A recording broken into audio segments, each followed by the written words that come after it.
বিহার থেকে উত্তরবঙ্গ ঘূর্ণাবর্ত জোন এবং নতুন অক্ষরেখা তৈরি হবে দক্ষিণবঙ্গে। সক্রিয় মৌসুমী অক্ষরেখা বাংলায় আবার ফিরে আসবে। যদিও বঙ্গোপসাগরের নিম্নচাপ ওড়িশা হয়ে ছত্তিশগড়ের কাছাকাছি অবস্থান করছে। সোমবার ও মঙ্গলবার দক্ষিণবঙ্গে বৃষ্টি বাড়বে, বিক্ষিপ্তভাবে ভারী বৃষ্টি দু এক জায়গায়। মৎস্যজীবীদের জন্য সতর্কবার্তা জারি করা হয়েছে। সমুদ্র উপকূলে জলোচ্ছ্বাসের সম্ভাবনা রয়েছে, তাই মৎস্যজীবীদের সমুদ্রে যেতে নিষেধ করা হয়েছে। 23 জুন মঙ্গলবার পর্যন্ত পশ্চিমবঙ্গের উপকূলীয় সমুদ্রে যেতে নিষেধাজ্ঞা জারি করা হয়েছে। সমুদ্র উত্তাল থাকবে। উত্তর বঙ্গোপসাগরে 45 থেকে 55, কখনো 65 কিলোমিটার গতিবেগে দমকা ঝোড়ো হাওয়া বইবে। পশ্চিমবঙ্গ উপকূলে সমুদ্র থেকে প্রায় 2.4 থেকে 2.6 মিটার পর্যন্ত জলোচ্ছ্বাস হতে পারে বলে আশঙ্কা। সোমবার 22 জুলাই রাত পর্যন্ত এই জলোচ্ছ্বাসের সম্ভাবনা রয়েছে। সোমবার ভারী বৃষ্টির সম্ভাবনা থাকবে দক্ষিণ 24 পরগনা, পূর্ব ও পশ্চিম মেদিনীপুর, পুরুলিয়া এবং বাঁকুড়া এই সমস্ত জায়গায়।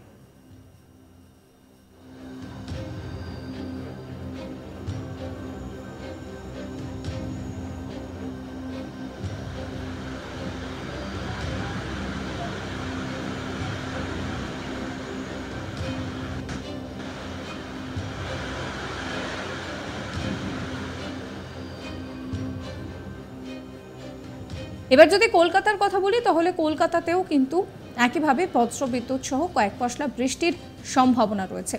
মঙ্গলবার 23 জুলাই ভারী বৃষ্টি অর্থাৎ 100 মিলিমিটার পর্যন্ত বৃষ্টি হতে পারে হাওড়া, হুগলি, পূর্ব বর্ধমান ও উত্তর 24 পরগনায়। কলকাতা সহ দক্ষিণবঙ্গের সব জেলাতেই বজ্রবিদ্যুৎ সহ হালকা থেকে মাঝারি বৃষ্টির সম্ভাবনা রয়েছে।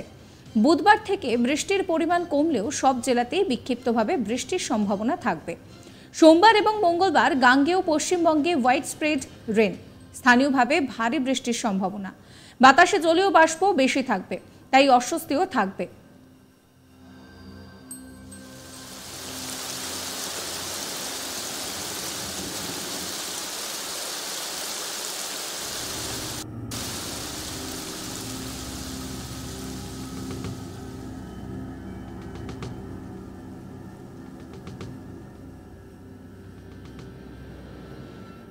জুন মাসের মতো জুলাই মাসেও বৃষ্টির ঘাটতি থাকবে দক্ষিণবঙ্গে। এখনো পর্যন্ত যে অনুপাত রয়েছে তাতে প্রায় 49% ঘাটতি রয়েছে দক্ষিণবঙ্গের জেলাগুলিতে সামগ্রিকভাবে। বিক্ষিপ্তভাবে বৃষ্টি দু এক জায়গায় ভারী থেকে অতি ভারী বৃষ্টি হলেও জুলাই মাসে কিন্তু এই ঘাটতি আপাতত পূরণ হচ্ছে না, সেই মতে রয়েছে আবহবিদদের। উত্তরবঙ্গে আগামী 24 ঘন্টায় ভারী বৃষ্টির সম্ভাবনা থাকবে এবং কোন কোন জায়গায় সম্ভাবনা রয়েছে, জলপাইগুড়ি, আলিপুরদুয়ার, কালিম্পং এই সমস্ত জায়গায় কিন্তু ভারী বৃষ্টির সম্ভাবনা রয়েছে। সোমবার পর্যন্ত উত্তরবঙ্গের সব জেলাতেই বজ্রবিদ্যুৎ সহ বৃষ্টিপাত জারি থাকবে। মঙ্গলবার উপরের 5 জেলাতে বজ্রবিদ্যুৎ সহ হালকা থেকে মাঝারি বৃষ্টি চলবে। সোমবার হোয়াইট স্প্রেড রেন হবে। মঙ্গলবার এবং বুধবার থেকে বৃষ্টির পরিমাণ কিছুটা হলেও কমবে। এই নিয়ে কি বলছেন আবহবিদ সৌরেশ বন্দ্যোপাধ্যায়, শোনাবো আপনাদের। নিম্নচাপ যেটা তৈরি হয়েছিল সেটা বর্তমানে উড়িষ্যা সংলগ্ন ছত্তিশগড়ের কাছাকাছি অবস্থান, দক্ষিণবঙ্গ থেকে অনেকটাই দূরে রয়েছে। তবে বৃষ্টিপাত দক্ষিণবঙ্গের জেলাগুলিতে কন্টিনিউ করবে আগামী 4-5 দিন। প্রধানত হালকা থেকে মাঝারি ধরনের বৃষ্টিপাতই থাকবে, একটু বাড়বে 22 থেকে 23 তারিখ এই পিরিয়ডটার মধ্যে। প্রধানত হালকা থেকে মাঝারি ধরনের বৃষ্টি থাকবে। আদারওয়াইজ 22 থেকে 23-এর মধ্যে বৃষ্টিপাতের পরিমাণ সামান্য একটু বাড়বে। দু এক জায়গায় লোকালাইজড ভারী বৃষ্টির সম্ভাবনা থাকছে 22 থেকে 23-এর মধ্যে। কলকাতা পার্শ্ববর্তী অঞ্চলে প্রধানত হালকা থেকে মাঝারি ধরনের বৃষ্টিপাত অন্যান্য জেলাগুলির মতোই আগামী 4-5 দিন থাকার সম্ভাবনা রয়েছে। তাতে পরিমাণ কলকাতার ক্ষেত্রে সামান্য একটু বাড়ার সম্ভাবনা রয়েছে 22 থেকে 23। তাপমাত্রার খুব একটা উল্লেখযোগ্য পরিবর্তন থাকবে না আগামী 5 দিন।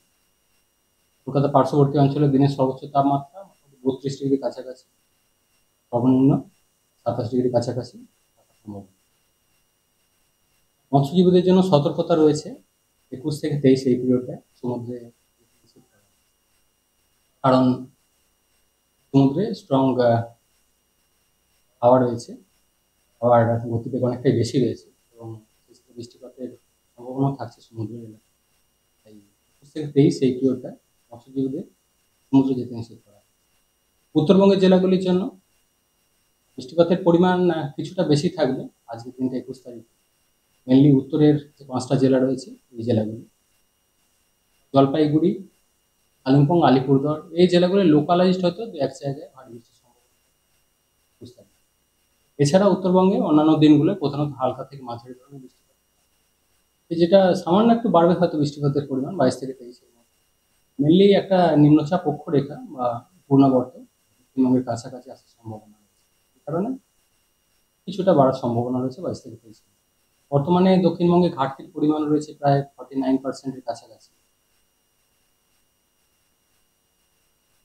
বৃষ্টিপাত আগামী 4-5 দিন যেটা বলা হলো, এখনই যে খুব একটা খুব বেশি বৃষ্টির পরিমাণ সেরকম কিছু না।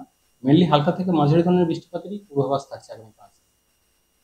22 থেকে 23-এর মধ্যে কিছুটা বৃষ্টির পরিমাণ বাড়বে, লোকালাইজ দু এক জায়গায় ভারী বৃষ্টির সম্ভাবনা। ফলে ঘাটতির পরিমাণ এখনই যে অনেকটা কমে যাবে সেরকম না, সামান্য হয়তো। হাওয়া অফিস পরিষ্কার জানাচ্ছে যে এই মুহূর্তে বৃষ্টির যে ঘাটতি রয়েছে তা পূরণ হবে না, সেটা ঠিক কথা। কিন্তু যেটা জানা যাচ্ছে যে বিহার থেকে উত্তরবঙ্গ এই পোর্শনে কিন্তু ঘূর্ণাবর্ত জোন এবং নতুন অক্ষরেখা তৈরি হবে, যার জন্য কিন্তু ঝড় বৃষ্টির পূর্বাভাস জারি করা হয়েছে। অন্যদিকে মৌসুমী অক্ষরেখা বাংলায় সক্রিয় রয়েছে, যদিও বঙ্গোপসাগরে নিম্নচাপ ওড়িশা হয়ে ছত্তিশগড়ের কাছাকাছি অবস্থান করছে।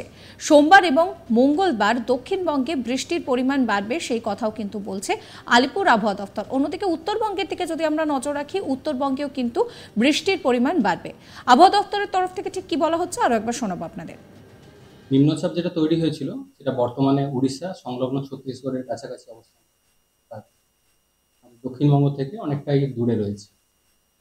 তবে বৃষ্টিপাত দক্ষিণবঙ্গের জেলাগুলিতে কন্টিনিউ করবে আগামী 4-5 দিন। প্রধানত হালকা থেকে মাঝারি ধরনের বৃষ্টিপাতই থাকবে, একটু বাড়বে 22 থেকে 23 তারিখ এই পিরিয়ডটার মধ্যে।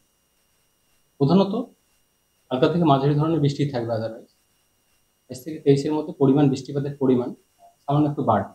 দু এক জায়গায় লোকালাইজড ভারী বৃষ্টির সম্ভাবনা থাকছে 22 থেকে 23-এর মধ্যে। কলকাতা পার্শ্ববর্তী অঞ্চলে প্রধানত হালকা থেকে মাঝারি ধরনের বৃষ্টিপাত অন্যান্য জেলাগুলির মতোই আগামী 4-5 দিন থাকার সম্ভাবনা রয়েছে। তাতে পরিমাণ কলকাতার ক্ষেত্রে সামান্য একটু বাড়ার সম্ভাবনা রয়েছে 22 থেকে 23। তাপমাত্রা খুব একটা উল্লেখযোগ্য পরিবর্তন থাকবে না আগামী 5 দিন। কলকাতা পার্শ্ববর্তী অঞ্চলে দিনের সর্বোচ্চ তাপমাত্রা 32 ডিগ্রি কাছাকাছি, সর্বনিম্ন 27 ডিগ্রি কাছাকাছি থাকার সম্ভাবনা। মৎস্যজীবীদের জন্য সতর্কতা রয়েছে 21 থেকে 23 এই পিরিয়ডে সমুদ্রে, কারণ সমুদ্রে স্ট্রং হাওয়া রয়েছে, হাওয়ার গতিবেগ অনেকটাই বেশি রয়েছে এবং বৃষ্টিপাতের সম্ভাবনা থাকছে সমুদ্রে 23 এই পিরিয়ডটা। সাবস্ক্রাইব করবেন আজ তাক বাংলার ইউটিউব চ্যানেলকে, ফলো করবেন হোয়াটসঅ্যাপ চ্যানেলও।